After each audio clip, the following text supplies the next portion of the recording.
Où trouver tous les produits 100% Outre-mer ? Chez Tropique Marché à Saint-Ouen, les fruits et légumes et toutes les spécialités salées et sucrées servies avec bonne humeur par une équipe exclusivement ultramarine. Retrouvez l'ambiance et le goût du pays chez Tropique Marché à Saint-Ouen-sur-Seine et sur tropiquemarché.com. Guyane, actualité. Allez, je rappelle, Davy Riemann, Clarisse Da Silva, Micheline Antoinette, Howald Davirin, nos invités du Grand Forum du nouveau parti politique ACEWA. Première question, bien sûr. Déjà, le nom du parti, une explication, puis pourquoi vous avez décidé de créer un nouveau parti politique en Guyane. La question, c'est pas pour Davy Riemann, hein, c'est pour les 4 membres. Mais bon, j'imagine que c'est Davy Riemann qui va commencer peut-être, je sais pas. J'aime bien, je regarde Micheline Antoinette. Allez-y, Micheline Antoinette. Pourquoi ce parti politique? Et puis vous-même, vous êtes membre, dites-nous. Alors, on parlait avec un leader, Davy Riemann, vous le suivez quelque part, dites-nous.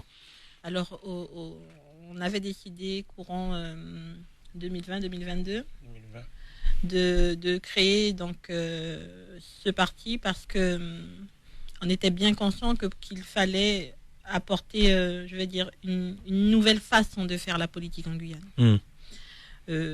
On avait très bien vu que beaucoup de personnes se désintéressaient, étant d'abstention très important, et il fallait faire les choses autrement, pour dire aux gens, il est possible de faire de la politique autrement, ces histoires de manigance, de ci, de ça, non, il faut comprendre ce qui se passe, et il faut être acteur pour que justement demain, qu'on puisse être en mesure de décider pour nous.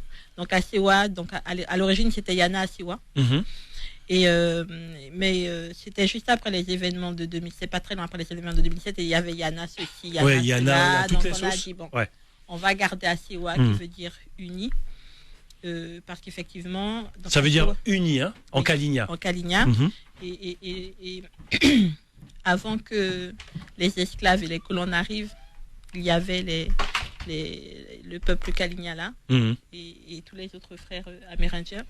Et donc, c'était pour nous normal de commencer par cette histoire-là qui fonde la Guyane, par cette histoire-là, et appeler le parti ACEWA. Très bien. Prenez la parole si vous voulez. Pourquoi vous-même? Parce que faire partie, je sais que vous avez fait campagne pour Davy Riemann, mais être dans un parti politique, c'est déjà, et c'est un autre état d'esprit, hein. Là, on n'est pas derrière un homme, on est dans un parti, on partage la philosophie ensemble, justement. Pourquoi? Et là, je pose la question à Howald et à Clarisse Da Silva, Howald Davirin. Pourquoi vous avez décidé d'adhérer à ce parti ACEWA? Moi, j'ai surtout envie de dire pourquoi pas. Quand vous avez des personnes qui s'unissent, qui se rassemblent pour ce qui est un changement profond de la Guyane, ce sont des initiatives qu'on devrait plutôt saluer, auxquelles on devrait s'intéresser. Et puis, pourquoi pas? Parce que si on ne fait rien, on reste dans l'immobilisme, et on cautionne en quelque part ce qui se fait dans le pays. Et donc, il était important, en tout cas pour nous, de ne pas cautionner et de proposer une alternative politique. On va en parler. Et puis voilà, tout ce beau monde que vous voyez autour de la table, ce sont des personnes qui se sont regroupées, comme ils l'ont dit, depuis 2020, et qui avaient en tout cas la volonté de faire quelque chose sur le plan culturel également et sportif. Et donc c'est en ça que ACEWA, pour moi, s'inscrit. Voilà, être ensemble, se rassembler, être ensemble pour pouvoir ensemble décider des choses.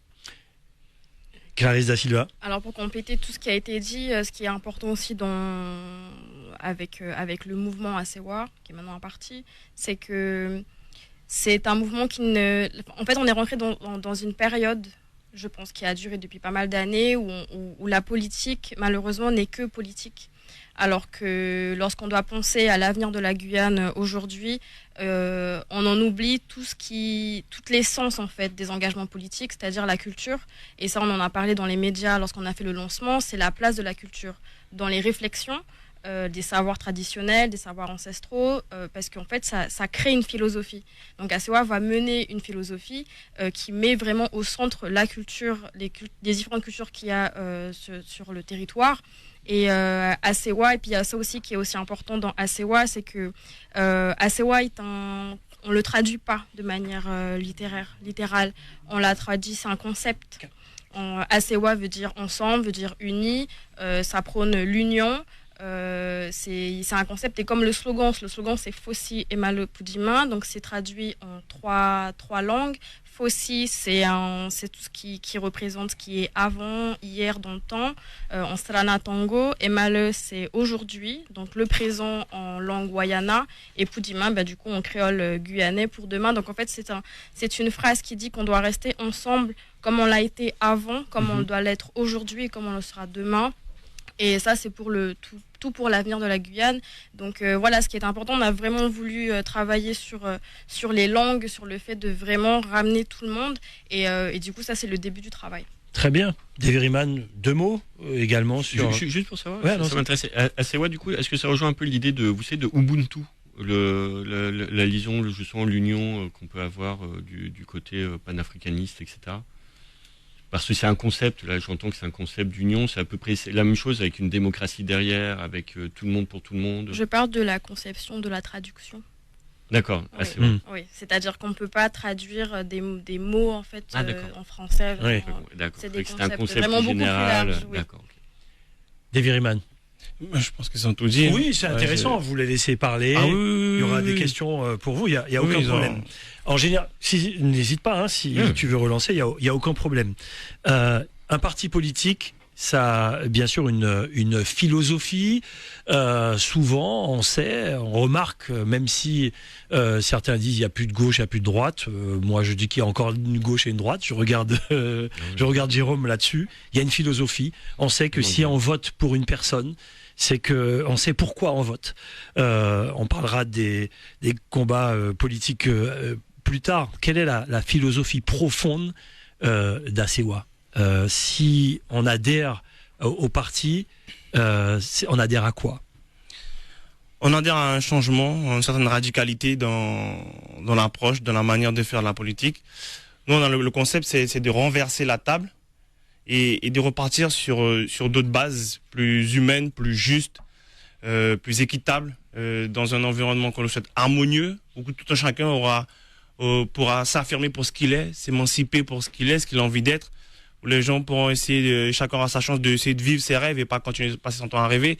C'est vraiment en fait un concept autour de l'être humain en respectant son environnement au maximum. Ça permet on est sur la volonté de laisser perdurer les choses, de sanctuariser, par exemple, comme l'a rappelé Clarisse, nos savoirs historiques pour les transmettre génération après génération. Puisque je rappelle qu'en tant qu'être humain, nous sommes tous de passage sur cette terre. Et donc, qu'est-ce qui va nous rester après ce passage? C'est tout ce que nous aurons sanctuarisé, nous aurons validé, nous aurons transmis aux générations futures. Donc, Asewa, c'est tout ça. C'est ce concept global qui est en fait est en rupture, en tout cas par rapport à ce qui se passe en Guyane, est en rupture avec tout ce qui se fait aujourd'hui et d'aller vers autre chose. Donc, on demande juste d'avoir aux gens de beaucoup plus de courage, d'avoir peur de lendemain, c'est normal parce qu'on ne sait pas ce qui va se passer, mais d'avoir du courage d'affronter ces choses-là. Et en somme, on y arrivera. Donc, voilà sur quoi on s'inscrit véritablement. Et j'espère qu'en tout cas, avec les uns et les autres, on pourra aboutir assez rapidement. Alors, vous pouvez rajouter comme vous voulez. Combien de membres, combien de soutiens? C'est combien de personnes à Asewa? C'est pas que vous 4, j'imagine. Il y a du monde derrière. Comment ça se passe? Alors, déjà, au niveau du bureau, on est à peu près une dizaine. Et au niveau des membres adhérents, on doit être une soixantaine là. Sur toute la Guyane, comment alors, ça se passe? Asewa, oui, c'est à l'échelle de la Guyane. Donc, voilà, tous ceux qui veulent encore faire partie des adhérents et nous rejoindre, il n'y a pas de souci, c'est à l'échelle de la Guyane. Très bien. Jérôme, oui, tu me regardes. Vas-y. Non. Ok, on continue. Alors, justement, lorsqu'on monte un parti politique, c'est pour aller dans des combats politiques. Il y a les municipales qui arrivent très très vite. C'est en 2026, mais c'est déjà là. Est-ce que déjà sur les municipales, Asewa pense déjà à se positionner? Oui, Micheline Antoinette ou Clarisse da Silva, dites-nous. Alors, le principe d'Asewa, c'est de renverser la table. Ouais. Concrètement, s'il y a des endroits où c'est pas bon, on va se positionner. Donc là, je crois que j'ai répondu à la question. Pas vraiment. Qui veut rajouter quelque chose? Je suis d'accord. Ouais. Pour moi, c'est très clair. Et comme je vous l'ai dit, c'est à l'échelle du du territoire. Donc, quelles que soient les élections municipales, quelle que soit la commune, oui, si effectivement il faut renverser la table, on va la renverser. Vous avez déjà identifié des tables c'est ça, exactement, c'était ça. Où est-ce que c'est bon? Oui. Où est-ce que c'est bon? Est-ce que c'est pas bon? Vous avez déjà identifié des endroits où éventuellement vous pourrez placer quelques personnes pour aller dans des combats politiques? Dites-nous. On a déjà identifié Kourou. Oui. Donc Kourou, on va se positionner. Oui. Et ensuite... Kourou, c'est pas bon. Non, pas du tout. Non. Enfin bref. Kourou, c'est pas bon du tout. Et donc, il y a d'autres... Sur les autres communes, on discute avec différents adhérents qui sont de différentes communes. On regardera ce qui est possible de faire. S'il y a une volonté aussi des adhérents qui sont de ces communes-là, s'il y a un intérêt pour ces personnes-là d'y aller, de participer. Oui. Donc, on fait vraiment de façon consensuelle. Hein. Il n'y a pas de doctrine particulière en la matière. C'est assez libre. Et moi, je veux que ça reste libre. Il n'y a rien qui est imposé. Au contraire, la discussion est la priorité. Après, là où c'est bon, on va pas pour aller faire du bruit là où c'est bon. Donc, d'accord. Nous, aujourd'hui, il faut être juste dans la vie. Et assez rare, là, en tout cas, les pratiques politiciennes qu'on a toujours connues, oui, il faut aller parce que on va pas dans des combats de personnes, on va sur des combats d'idées, on va sur faire des propositions concrètes par rapport au territoire, à la vision que l'on veut partager, à ce que nous pourrons proposer. Les combats de personnes, nous, on s'inscrit pas du tout là-dedans. Oui. On sort de ce spectre-là, et nous, on sera vraiment sur ce qu'on a proposé de façon la plus large possible, en tout cas à l'échelle du territoire. Mais qu'est-ce qui est une bonne gestion municipale pour ACEWA? C'est pas celle de Kourou déjà. Mais une bonne gestion pour moi, pour ACEWA, donc si on cherche à être juste, c'est que les concitoyens d'une commune puissent tous se retrouver dans leur commune. Qu'il n'y a pas de politique partisane, de clientélisme, de favoritisme, toutes ces choses que l'on dénonce à longueur de tête, qui créent des injustices dans la société, qui créent des inégalités d'accès dans la société, à différents niveaux, selon comment vous appelez, selon à quoi vous ressemblez, vous ne serez pas traité de la même manière. Donc, ça, il faut vraiment casser ça véritablement. On le voit même entre nous, les différentes communautés de Guyane. Si t'es un créole à différents endroits, si t'es de la communauté boshinengue ou amérindienne, on voit que les traitements sont différenciés. Et c'est un scandale au plus haut point. Donc, nous, on vient pour casser tout ça, justement, clairement. Et on ne va jamais transiger avec ces choses-là. Nous, on a déjà une bonne gestion. À minima, c'est que toutes les personnes du territoire, quelles qu'elles soient traitées de la même manière à minima. Alors justement, la question, vous parlez de noms, de personnes. Votre frère a annoncé dans tous les médias qu'il va participer, qu'il est candidat à la mairie de Kourou. Question simple, c'est votre frère, c'est la famille. Est-ce que vous y allez ensemble? Est-ce que vous faites une alliance? Est-ce que vous le soutenez? ACEWA, en tout cas dans l'équipe qui sont en train de monter, ACEWA n'est pas avec eux, donc nous on sera pas avec eux, clairement. Il y a des choses qui ont été faites avec les personnes qui sont avec lui, dont lui aussi a participé, que moi je ne cautionne pas. À l'échelle du territoire, à un moment donné, il faut qu'on se dise les choses très clairement. Après, c'est son droit en tant que citoyen le plus légitime de se positionner. Comme je dis, avec ce que nous aurons à défendre, ce sont les concitoyens qui trancheront le jour J in fine dans l'urne. Et ce n'est pas parce que c'est mon frère que je dois ou si c'est ce qui fait juste, j'aurais eu aucun problème à le soutenir, à l'accompagner. De toutes les manières, il ne m'a jamais rien demandé, il ne m'a jamais rien dit. Donc c'est un choix. Donc je respecte son choix. Mais de ma position aussi, par rapport à l'analyse que j'ai de la situation, on a ce choix-là aussi. Donc rendez-vous, là il faudra attendre. Ça ne crée pas une fracture familiale, on espère. Non, alors il faut juste dire les choses. Oui. On a le droit de ne pas être d'accord entre nous. Oui, bien sûr. J'aimerais juste rappeler ça. Oui. Ce n'est pas parce que nous sommes frères, sœurs, famille que on est tous d'accord. Ça saurait sinon depuis le temps. C'est sûr. Pourtant, c'est bien dans les familles des fois que les choses les plus graves se passent. Non, il n'y a pas de fracture particulière. C'est juste qu'il y a un positionnement qui est totalement différent sur le sujet. On parle de la politique, on parle de la société, on parle de la vie politique en général. Donc là-dessus, moi, j'ai mon regard, j'ai mon positionnement. Il a le sien, ça, on ne partage pas, et puis point barre, quoi, en fait. Ok, la question a été posée, vous avez répondu. Jérôme?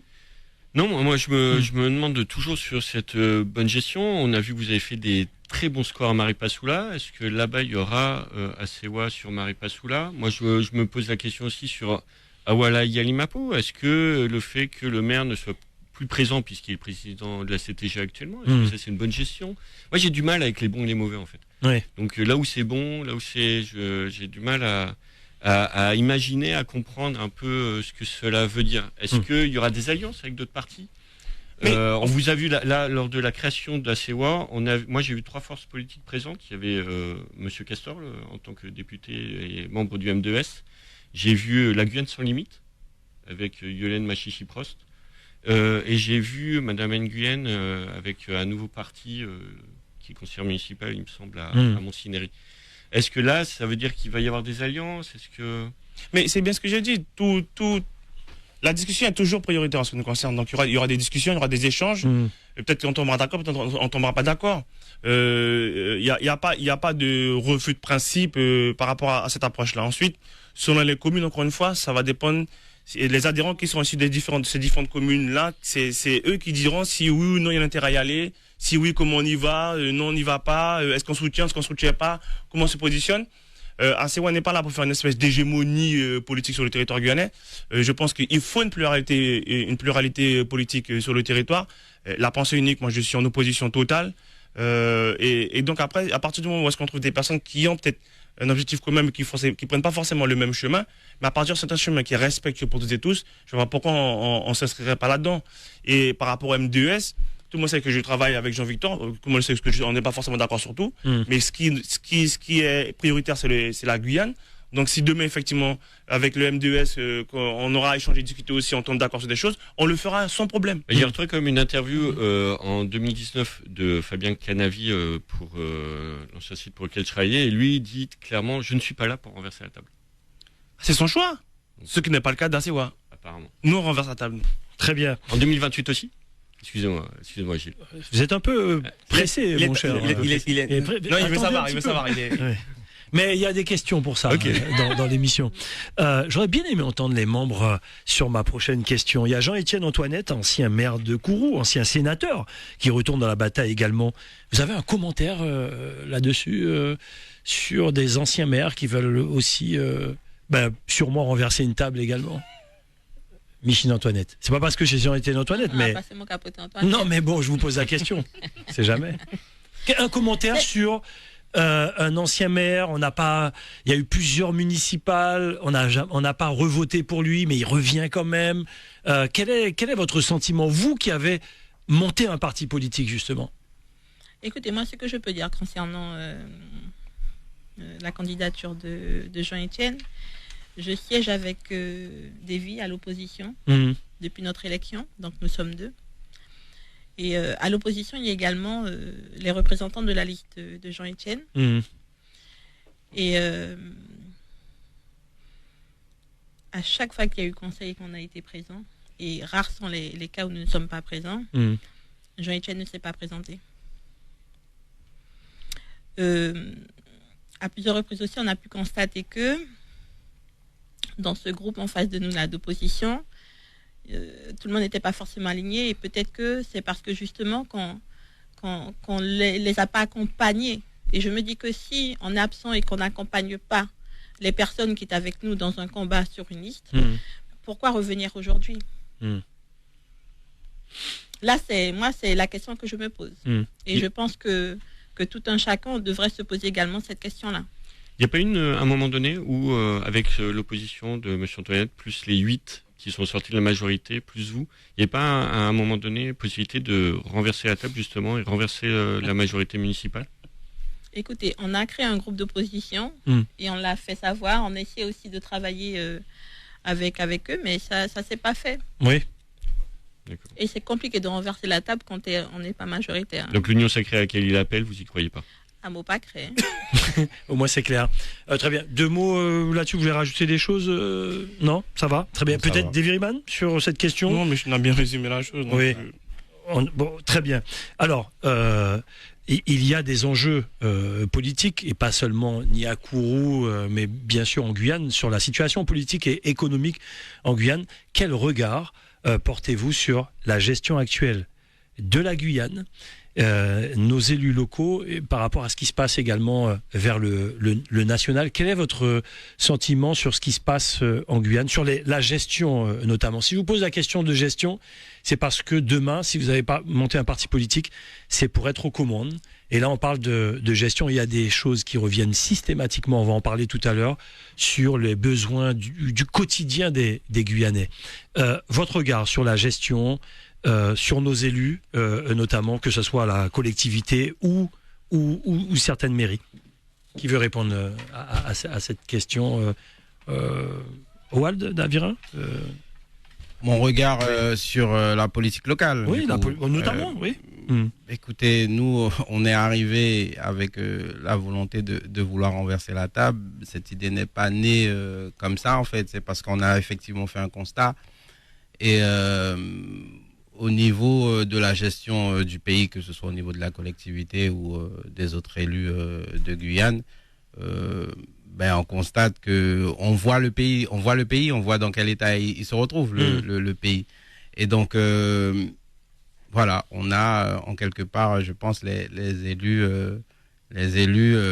qu'on mérite en quelque part. Donc c'est à nous, Guyanaises, aux prochaines élections de faire ce qu'il faut pour pouvoir changer les choses si on veut que les choses changent. O-News Radio sur outremernews.fr.